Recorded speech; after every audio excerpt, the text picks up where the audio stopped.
Buenos días, gracias por continuar con nosotros esta mañana del miércoles 29 de marzo. En esta ocasión, el Centro Universitario de Ciencias de la Salud nos han convocado a rueda de prensa para hablar sobre el Laboratorio de Mecánica Vascular. En el presidium nos hacen favor de acompañar el doctor Ernesto Germán Cardona Muñoz, jefe del Departamento de Fisiología del Centro Universitario de Ciencias de la Salud. Muy buenos días, doctor. También está con nosotros el doctor Carlos Ramos Becerra, investigador de la Unidad de Mecánica Vascular del Centro Universitario de Ciencias de la Salud. Buenos días.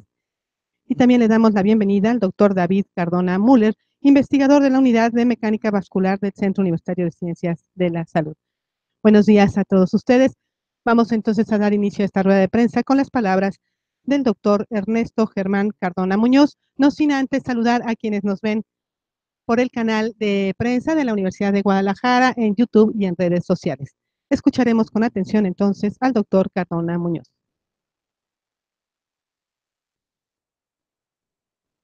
Muy buenos días. Bueno, muchas gracias en primer lugar al Departamento de Comunicación Social de la Universidad de Guadalajara y obviamente a todos los medios de comunicación que nos hacen el favor de acompañarnos para tratar de difundir un mensaje que considero importante, que es el dar a conocer la unidad de mecánica vascular o el laboratorio de mecánica vascular que pertenece al Instituto de Terapéutica Experimental del Departamento de Fisiología en el Centro Universitario de Ciencias de la Salud. Valdría la pena mencionar qué es mecánica vascular y podríamos decir nosotros que la mecánica vascular precisamente es aquellos estudios que se hacen a las arterias por métodos no invasivos que nos permiten identificar en forma precoz la presencia de daño vascular. ¿Y por qué es importante esto? Porque sabemos que las muertes cardiovasculares o la enfermedad cardiovascular es la primera causa de muerte en toda la población adulta en el mundo occidental, en el cual México no es la excepción. Y también vale la pena mencionar que la mayor parte de los diagnósticos se hacen en forma tardía y que cuando el daño está establecido y ya hubo un infarto del miocardio, un evento vascular cerebral o el riñón está dañado, ya no hay forma de, como quien dice, de echar para atrás ese daño. Entonces, lo que nos permite aquí precisamente es el identificar en forma precoz al individuo que está dañando las arterias y que en un futuro podría tener un evento vascular para tratar de revertir el proceso antes de que esto suceda. Me voy a apoyar con unas diapositivas precisamente para hacer más patente esto. Este es los integrantes de la unidad de mecánica vascular y también vemos nosotros aquí, de acuerdo a la casuística de la Secretaría de Salud, cómo ha cambiado las causas de muerte. Y cuando vemos nosotros lo que impacta enfermedades del corazón más diabetes mellitus, vemos cómo representan entre los dos prácticamente el 35% de todas las muertes, incluso muy por arriba de todo lo que son los tumores malignos o cáncer. Y también vemos nosotros cómo la tendencia que se espera hasta el año, vemos cómo en el 2015 la tendencia que va es francamente ascendente para dos patologías. En la línea azul, lo que son enfermedades cardiovasculares, y en la línea roja, lo que es diabetes mellitus, y que como sabemos, el 70% de todos los diabéticos también mueren de problemas cardiovasculares. Y fíjense ustedes por qué tenemos que tomar ventaja en esto. Esta es la pirámide poblacional de lo que tenemos ahorita, lo que se espera para 2030 y lo que se espera para 2050. Fíjense cómo se nota claramente una reducción de la población joven, bueno, aquí no se ve en la televisión, y cómo se espera que la población de edad avanzada sea la que incremente, y obviamente es en quienes tendremos más problema de tipo cardiovascular. Y también, fíjense ustedes el incremento en las defunciones por diabetes mellitus, como es prácticamente una recta ascendente desde 1980 hasta 2015, lo cual parecería mucho tiempo, pero no, porque fíjense cómo en tan solo 35 años ha pasado de 14,626 defunciones a casi 100,000 defunciones. O sea, se ha incrementado 8 veces en tan solo 35 años de edad por diabetes mellitus. Y este diagrama me gustaría compartirlo con ustedes porque nos muestra claramente el error de lo que estamos haciendo. Hacia su lado derecho están las enfermedades cardiovasculares, que es en las que actualmente se trabaja. Y digo actualmente porque la medicina está atendiendo hasta que los pacientes tienen la enfermedad. Y se ha cometido el error de fraccionarla. Si se fijan, la enfermedad vascular cerebral la ve el neurólogo, la demencia la ve el psiquiatra, la insuficiencia periférica la ve el angiólogo, la angina de pecho y el infarto lo ve el cardiólogo, y así sucesivamente. La insuficiencia renal la ve el nefrólogo, y cada quien ve su pedacito, pero no se ve como una entidad completa a un individuo integralmente que tiene daño en todos los sistemas y tan solo apareció primero uno de ellos. Porque a final de cuentas el sustrato es la enfermedad vascular. Tendríamos que pasar al siguiente paso, que sería la columna de en medio, donde vemos el daño asintomático. Aquí es precisamente donde entra la mecánica arterial. O sea, vamos a identificar alteraciones de la pared vascular, de la distensibilidad vascular, de la velocidad de onda de pulso, del grosor de la íntima media carotidia, que nos permitan identificar aquellos individuos que van a desarrollar en forma a corto plazo un problema vascular. Y luego, obviamente, la solución definitiva pues, sería irnos hasta el cuadro de la izquierda, en donde vemos que es modificar los factores de riesgo, y esto es educación, ¿no? O sea, tener un estilo de vida saludable, esto lleva cuando menos 2 generaciones, entonces tenemos que empezar ahorita para tener. Y aquí están las dos curvas. Digo, el envejecimiento es inevitable a menos que el individuo muera, ¿no? ¿Sí? Pero la curva verde nos muestra la curva de envejecimiento normal y la curva roja nos muestra la curva del envejecimiento acelerado. Entonces, lo que tenemos que hacer precisamente es identificar a los pacientes o a los individuos que van por la curva roja para tratar de cambiar la pendiente de la curva y tratar de acercarla lo más posible a la del envejecimiento normal. Bueno, aquí les vamos a hacer llegar a ustedes esta presentación en donde tenemos algunos de los equipos que muchos de ellos representan, es el único equipo de este tipo que hay en toda la República Mexicana, y vale la pena mencionar que es la única unidad o laboratorio de mecánica vascular que hay en todo México, ¿no?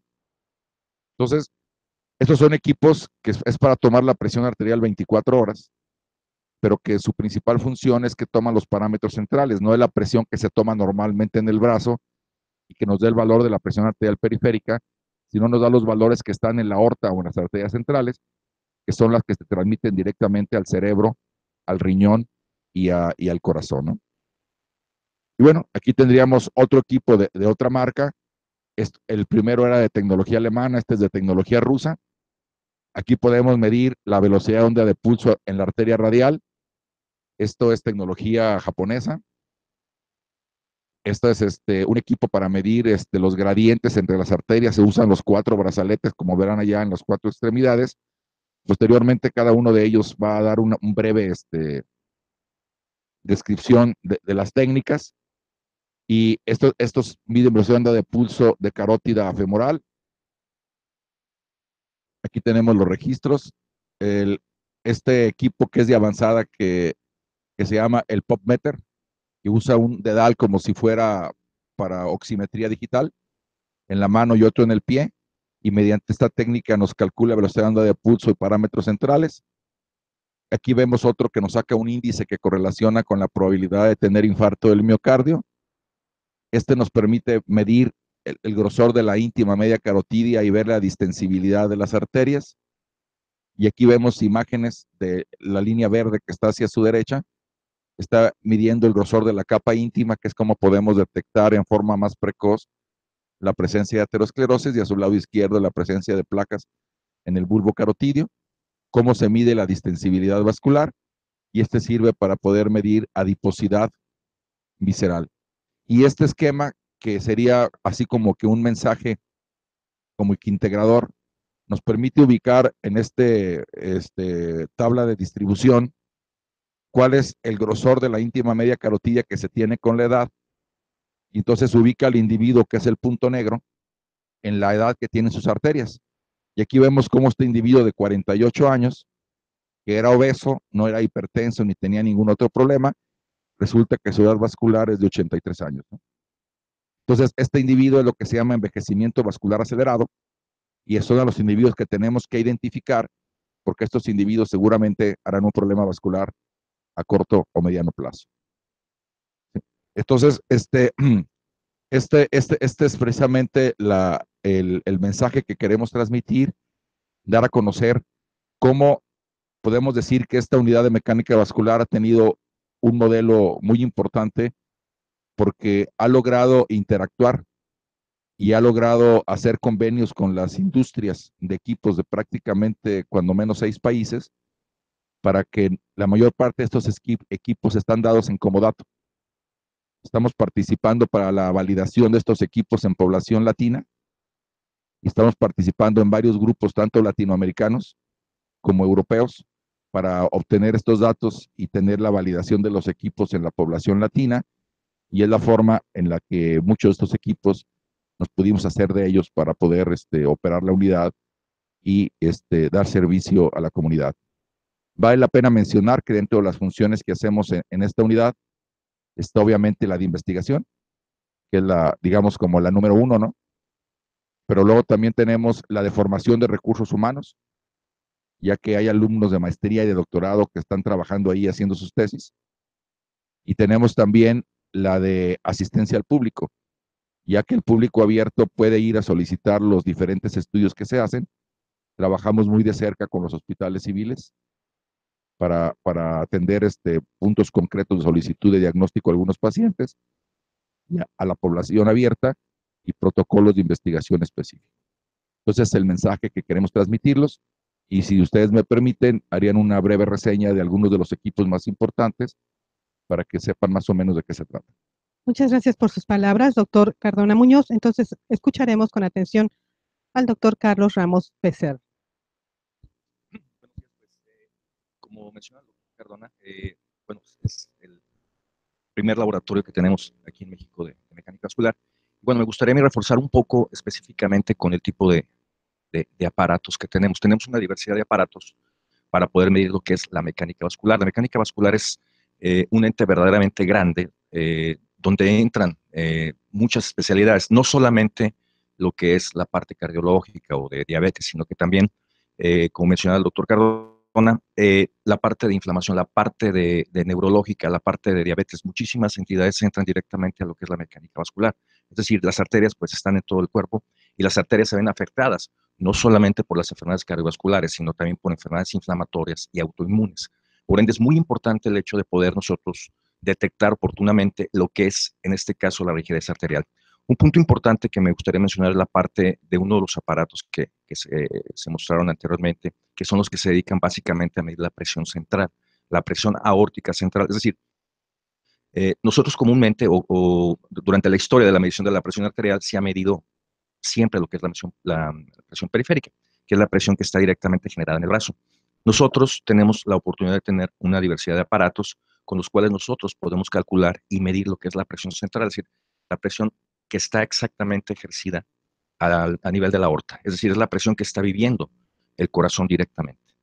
¿De acuerdo? Entonces lo podemos medir de una forma no invasiva, porque anteriormente se tenía que medir de una forma invasiva, y bueno, esto era un poco, no era tan posible hacerlo, pero hoy día ya los estándares nos permiten tener diversos aparatos con diversas tecnologías para nosotros poder calcular esto. ¿Por qué es importante medir la presión aórtica central? Es importante porque, como les menciono, es la presión que está directamente ejercida en la aorta, que es la presión realmente que vive el corazón. Es importante porque también, si nosotros vemos la fisiología, eh, sale pues lo que es la sangre con dirección a la aorta y posteriormente a las carótidas y llega directamente a lo que es el cerebro. La situación es que es una diferencia de 1 a 2 milímetros de mercurio aproximadamente la presión que se ejerce en el corazón a la presión que llega directamente al cerebro. Entonces es muy importante entenderlo. ¿Por qué? Porque si hay una presión central elevada, nosotros la podemos diagnosticar o la podemos evaluar rápidamente y podemos nosotros en este caso poder saber cuál es la presión que realmente está ejercida en el cerebro. Otra de las cosas importantes es el valor predictivo que tiene la presión central, que hay varios estudios que se han llevado a cabo donde tiene un valor predictivo, es decir, que puede predecir más fácilmente y más a corto y mediano plazo un evento cardiovascular que lo que es la presión braquial. O sea, la presión del que se mide normalmente en cualquier escenario común en general. Y bueno, nosotros tenemos este tipo de aparatos, los cuales nos pueden ayudar a poder detectar esto. También algo importante de lo que es la presión central es, voy a dar un ejemplo, por ejemplo, en los pacientes jóvenes. Muchas veces a los pacientes jóvenes se les mide la presión y en muchas ocasiones tienen la presión periférica, como le llamamos, un poquito elevada.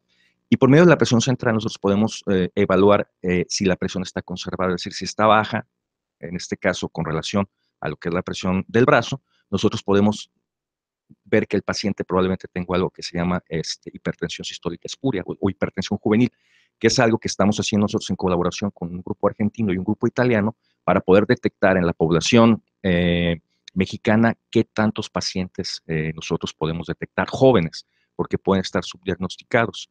Y como decía el doctor Cardona, bueno, también existe lo que es el envejecimiento vascular acelerado, que es algo que también nosotros estamos viendo en nuestra población. Es por ello lo importante o la importancia que tiene el hecho de poder medir oportunamente este tipo de presión.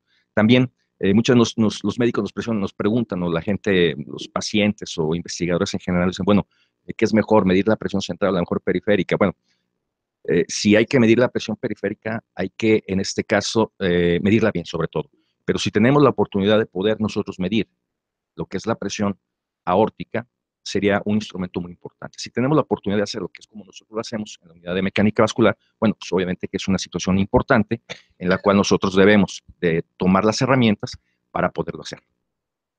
¿Verdad? Muchas gracias, doctor Ramos Becerra. Ahora escucharemos al doctor David Cardona Müller.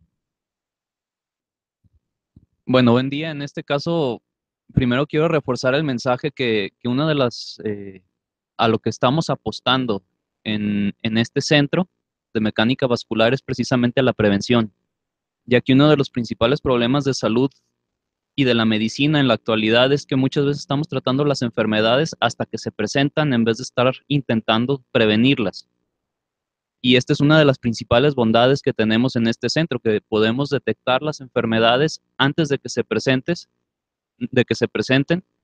dar un tratamiento oportuno y evitar su progresión para así brindar una mejor calidad de vida y evitar eventos que pueden terminar ya sea en la muerte del paciente o en una discapacidad que van a afectar severamente su calidad de vida en lo que le queda de vida.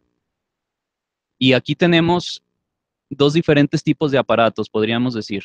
Uno es todos estos aparatos de mecánica vascular que nos permiten identificar qué pacientes tienen daño en sus arterias, o sea, qué pacientes están siendo afectados por sus diferentes padecimientos y tienen un riesgo elevado de presentar un evento cardiovascular.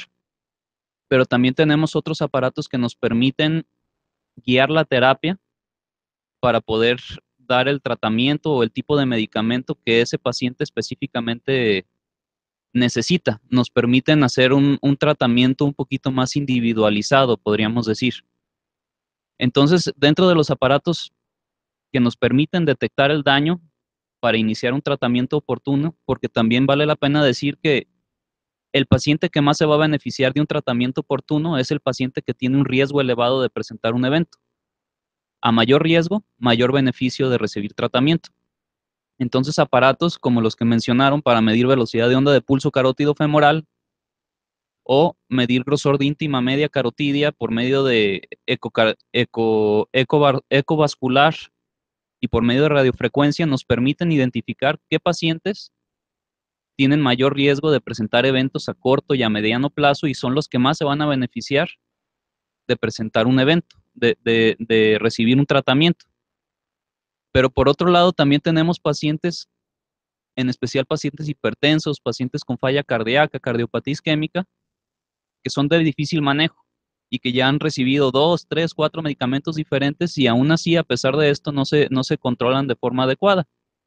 Entonces tenemos equipos como el Hemosapiens, específicamente de tecnología estadounidense, que por medio de bioimpedancia nos permite saber el estado del tono vascular, el contenido del líquido corporal la actividad del sistema nervioso simpático, que son algunos de los principales componentes que van a afectar este tipo de pacientes con hipertensión, con falla cardíaca, con cardiopatía isquémica, e identificar cuál es el componente más alterado para dirigir nuestro tratamiento específicamente sobre este componente y así facilitar el control de forma muy importante.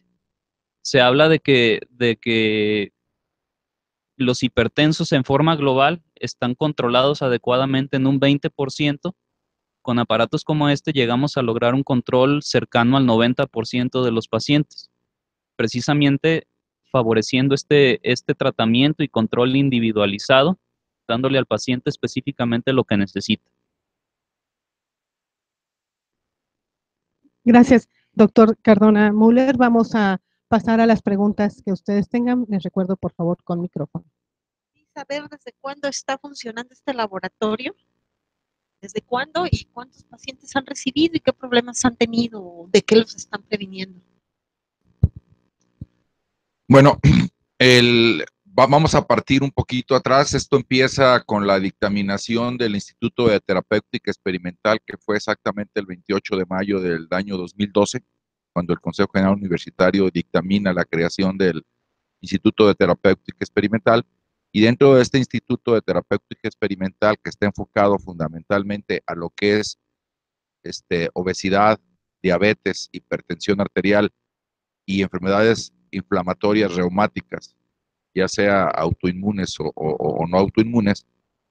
Entonces, a partir de ahí se forma, viendo la necesidad, lo que es el área específica de la mecánica vascular. Este laboratorio de mecánica vascular nace como tal en el año 2015. ¿Y qué tipo de pacientes vemos? Bueno, ahorita tenemos ya una base de datos de alrededor de 1,300 a 1,400 pacientes que han sido atendidos y que tenemos sus datos precisamente incorporados para hacer los análisis de comportamiento tanto de población sana como de diferentes patologías, ya que esto nos permite sacar las constantes de comportamiento. Tenemos la base de pacientes diabéticos, de pacientes hipertensos, de pacientes obesos, obviamente de pacientes sanos. En diferentes grupos de edad tenemos base desde los 18 años hasta los 80, ¿no? Y entonces esto nos permite ver cuál es el comportamiento para sacar el tipo de tablas de dispersión y ver la población mexicana si se comporta igual que lo establecido para la población europea, que es donde tenemos más datos, ¿no? ¿Son los más frecuentes? ¿Qué enfermedades son las más frecuentes que están atendiendo allí? Bueno, obviamente hipertensión arterial, diabetes mellitus y obesidad. Y esto pues, va de acuerdo a la prevalencia de las patologías, porque sabemos que aproximadamente el 14% de la población adulta es diabética y aproximadamente el 80% de la población adulta tenemos sobrepeso, obesidad. De hecho, Jalisco está en la tasa alta, ¿eh? En la tasa alta. Andamos en el 80% de sobrepeso y obesidad en Jalisco. Y hipertensión arterial, estamos alrededor en población adulta, alrededor del 36% de todos los adultos, o sea, 1 de cada 3 es hipertenso. De 18 años. Cuando lo sacamos por prevalencia específica, alrededor de los 50 años es el 50% de prevalencia de hipertensión y alrededor de los 65 años es hasta el 70% de prevalencia de hipertensión arterial. Pero la población adulta mayor de 18 años, perdón, es el 36%. 14%. Sí. Sí, adultos. Estamos hablando mayores de 18 años. Doctor, preguntarle cuál es el mecanismo para que un paciente, una persona, acuda con ustedes para ser evaluado o diagnosticado. Bueno, básicamente funcionamos de dos diferentes formas. Una es a solicitud expresa de los médicos, ya sea del hospital civil o de nivel privado, o que están realizando algún protocolo de investigación, en los cuales solicitan nuestra participación para hacer un estudio específico, ¿no? Y otra es la población abierta que sabe de nuestra existencia y que van y solicitan una evaluación. Entonces, simplemente dice, yo soy un paciente hipertenso y quiero ver si me pueden atender, o soy diabético, quiero ver que me hagan un estudio, ¿no? Sí sacan cita, obviamente, sí. Llaman por teléfono a la unidad, se les agenda una cita y ¿cómo se llama? Y se les otorga el servicio, ¿no? ¿Cuál es es el 1058-5200, extensión 36512. Paola Castillo Figueroa de Noticias 1070. Preguntarle qué tanto ha cambiado en los jóvenes, el que cada vez más jóvenes van presentando hipertensión y diabetes con los años. Mencionaba que también las enfermedades vasculares han ido en aumento con el paso de los años. ¿Qué tanta ha aumentado estos casos en jóvenes? Bueno, definitivamente ha aumentado en forma importante y yo diría no nomás en jóvenes, desde niños, porque desgraciadamente la patología de la niñez se ha transformado totalmente. Ahorita México es el primer país del mundo en obesidad infantil, en sedentarismo. Entonces sabemos que la obesidad y el sedentarismo es una combinación de lo peor que hay, porque esto favorece el hígado graso. Y cuando el hígado graso se activa, entonces genera la producción de sustancias que favorecen la inflamación de todo el organismo. De hecho, ahorita la obesidad está considerada como una enfermedad inflamatoria. Y entonces esto acelera los procesos. En el pasado, digamos hace 30 años, cuando veíamos un niño con hipertensión arterial, seguro era de las llamadas secundarias. O sea, ¿qué quiere decir secundaria? Que era una coartación de aorta, que es un error de formación desde el nacimiento, o un daño renal, ¿sí? Ahora no. Ahora la mayor parte de hipertensos, niños, son los llamados hipertensos esenciales. O sea, los que son por los hábitos y estilo de vida. Igual la diabetes. Antes el diabético infantil era diabético tipo 1 por un daño orgánico del páncreas. Ahora no. La mayor parte de niños diabéticos son tipo 2. O sea, otra vez por obesidad, por sobrepeso, que favorecen la expresión de los genes que el niño lleva y hace que se expresen en forma precoz, ¿no? ¿Qué tantos casos de niños reciben al mes o les llegan al mes? Bueno, nosotros prácticamente no tenemos población infantil, ¿eh? O sea, las entidades con las que ahorita estamos relacionados no nos derivan fundamentalmente niños. ¿Y de jóvenes? De jóvenes sí muchos, porque tenemos incluso la propia población del centro universitario. Vale la pena mencionar que cuando se hizo la campaña de detección de los alumnos de primer ingreso, que se supone que todos son estudiantes sanos que ingresan a una carrera universitaria, en el primer semestre se encontró una tasa a estas edades, ¿no? Digamos entre los 20, 24, 25 años, se encontró que alrededor del 35% tenían sobrepeso y obesidad y que alrededor del 12% a esa edad ya no tenían la presión normal. Ya se hizo durante 3 ciclos escolares seguidos, fue de 2014A, 2014B y 2015A. De hecho, de ahí se generaron algunos protocolos de investigación junto con el Departamento de Psicología Aplicada para darle seguimiento a los pacientes que salían alterados, ya sea por obesidad o por glucosa alterada o presión arterial alterada. Doctor, preguntarle, dentro de sus protocolos de investigación o estudios que realizan, ¿hasta dónde el factor hereditario, o sea, no sé, mexicano, el jalisciense como tal, es más proclive que otros países, otros pueblos? Y por otro lado, hablaba también de cómo para cambiar hábitos a una vida saludable pueden transcurrir 2 generaciones. ¿Cómo, no sé si también lleven a cabo alguna investigación que tenga por objeto ver cómo acelerar o hacer esos cambios de vida saludable en la población?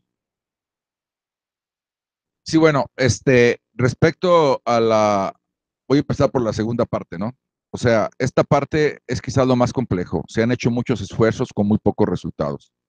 ¿Por qué? Porque la primera parte es concebir esto no como un problema de salud, sino como un problema del modelo de desarrollo.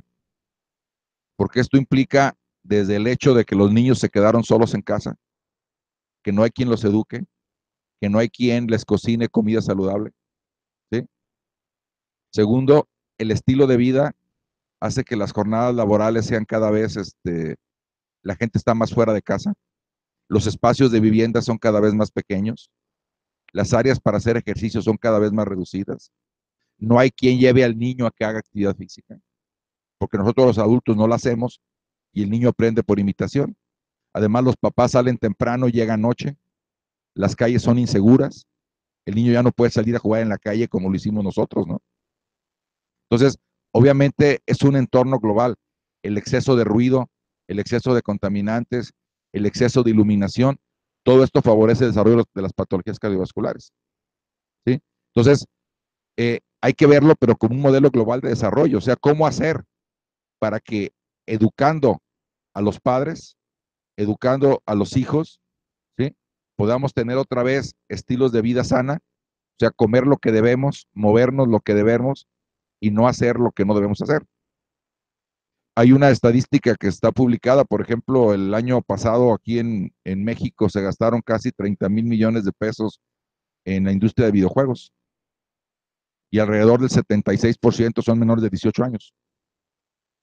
Entonces, ¿qué quiere decir? Pues que esos niños no están moviendo, ¿no? ¿Sí? Están clavados en los videojuegos y ahora el problema es quiénes se los damos, los adultos. ¿Sí? Entonces, esto es algo muy complejo y tendría que hacerse y atacarse por todas las vertientes. Tiene que haber políticas de educación a padres de familia, en escuelas, en los centros de trabajo, ¿sí?, en promoción en medios de comunicación masivo, incluso dando estímulos a los niños, a los trabajadores que adquieran estilos de vida saludable. Otros países así lo hacen. Por ejemplo, hay empresas que tienen gimnasios y lugares para hacer ejercicio en sus plantas y aunque les parezca raro, le dan sobresueldo al trabajador que hace mayor nivel de ejercicio aún dentro de su jornada laboral, ¿eh? ¿Por qué? Porque saben que a la larga esto les va a dar población más sana, ¿no? Ahora, de que hay un componente genético, definitivamente lo hay. Ahora que se estudió el genoma humano, alrededor del 95-97% de la población mundial tenemos, entre comillas, los genes malos. Y hay entre un 3 o 5% de la población que tiene los llamados genes buenos. ¿Qué quiere decir esto? Que ese individuo es al que todos conocemos como la excepción, que es el que está gordo, el que no hace ejercicio y que no es ni diabético ni hipertenso, que se fuma una cajetilla de cigarros y nunca hizo enfisema ni cáncer, el que toma una botella de tequila y nunca hizo cirrosis ni ningún problema, ¿sí? Pero esos son la excepción. Y hay modelos poblacionales muy claros de esto. Por ejemplo, los chinos en China rural no tenían problema cardiovascular, no tenían hipertensión, ni diabetes, ni obesidad, ni infartos. Cuando los chinos se mudan a Hawái, tenían la mitad que los norteamericanos. Y los chinos que viven ahora en la costa oeste de Estados Unidos tienen más problema que los mismos norteamericanos. Y no es que les cambiaron los genes, sino que tenían el gen malo, pero no lo expresaban porque tenían un estilo de vida saludable. Comían arroz cocido y andaban en bicicleta. Y acá empezaron a comer hamburguesas y a usar el automóvil, ¿no? Y quizás algo más grave para nuestra población es que hay un gen que se conoce como el gen de la austeridad, que dicho en palabras coloquiales, es como el que nunca tiene y llega a tener, loco se quiere volver, ¿no? Cuando los niños o las poblaciones han tenido problemas nutricionales de tipo carencial, entonces hacen lo que se llama resistencia a la insulina. Hacen que los tejidos no respondan en forma adecuada a la insulina para evitar la hipoglicemia, para evitar que les baje el azúcar. Entonces es un mecanismo de protección. Pero cuando este gen se prende, de resistencia a la insulina, y de repente a ese individuo que estuvo condicionado para la carencia, lo exponemos a la abundancia, son los que más rápidamente desarrollan diabetes mellitus, enfermedad vascular, hipertensión y todo lo demás. Y este ejemplo lo vivimos con nuestros propios connacionales. La prevalencia de diabetes, hipertensión y obesidad en el medio rural mexicano era bajísima. Pero sin embargo, estas personas que migran al país del norte son los que tienen ahorita allá más prevalencia de diabetes, obesidad, hipertensión y problemas cardiovasculares. Porque seguramente tuvieron problemas carenciales y ahora que llegan a un medio en el que se someten a la abundancia, desarrollan más fácil la enfermedad. ¿Alguna otra pregunta? Hola, buenos días, Sí. Liliana Rosa, el diario NTR. También mencionaban lo de la edad vascular, el ejemplo que ponían de un hombre de 48 años con sobrepeso que tiene una edad vascular de 80 años. Quisiera saber ustedes cuántas personas en esta condición llegan a atender y por qué se genera este problema, si es el sobrepeso como tal.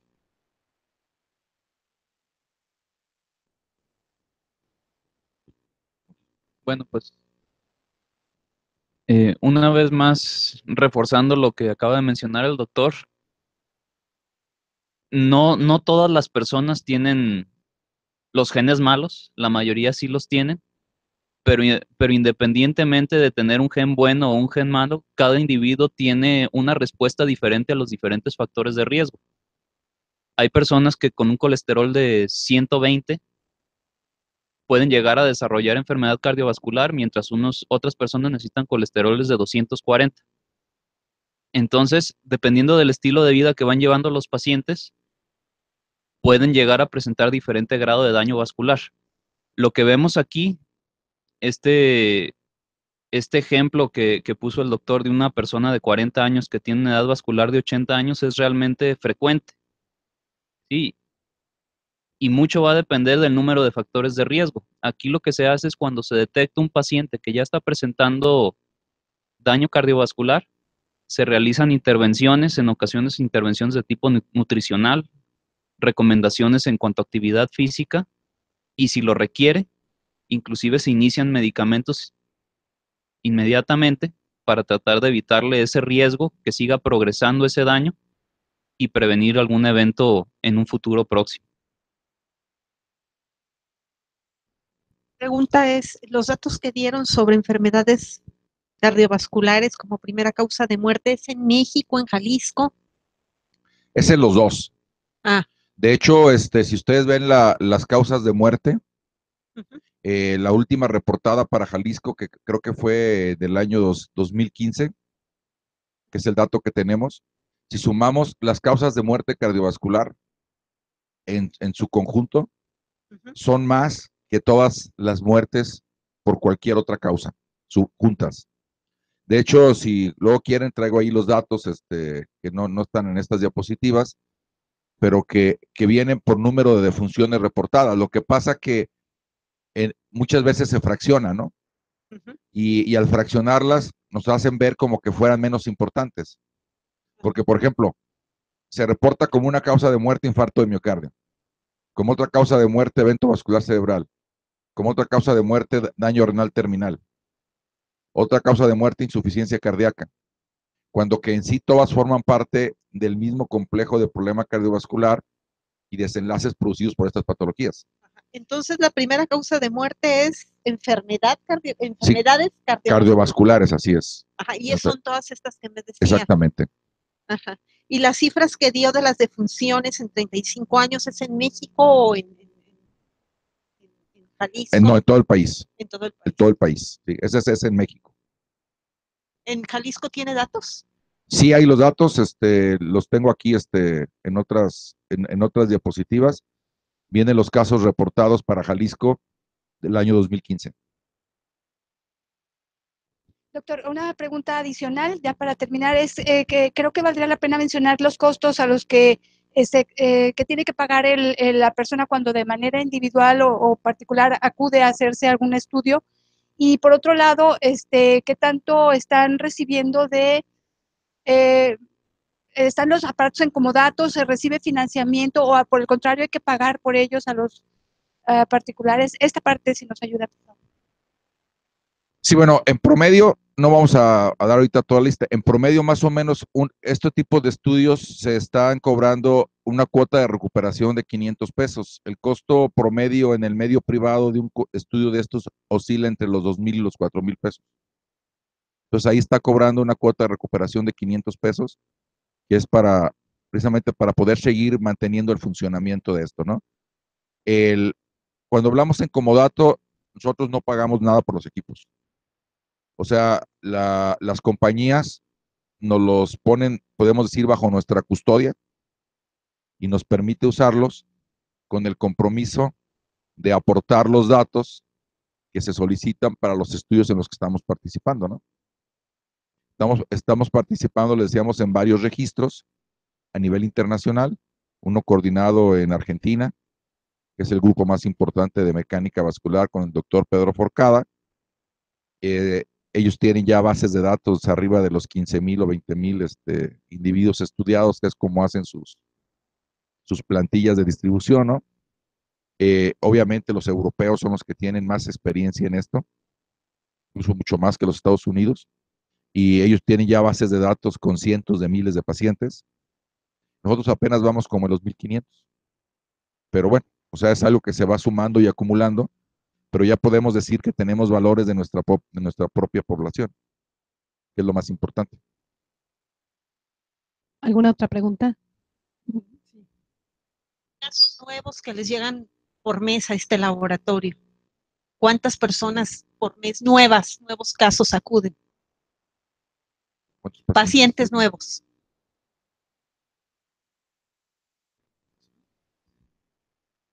Sí, bueno, se ven alrededor de 10 pacientes a la semana. Entonces, más o menos serían alrededor de 40 o 50 nuevos al mes.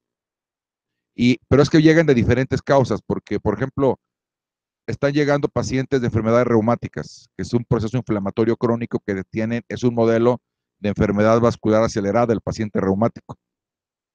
Esos llegan por problemas de artritis, lupus eritematoso, esclerodermia, etcétera, ¿no? Luego nos llega el grupo de pacientes diabéticos. Luego nos llega el grupo de pacientes hipertensos. El grupo de pacientes con insuficiencia cardíaca. ¿Sí? Los pacientes que tienen obesidad simplemente o síndrome metabólico, aunque todavía no sean diabéticos ni hipertensos. Y obviamente tenemos un número importante que se sigue probando de los propios alumnos del centro universitario para aumentar nuestras bases, digamos, de normales.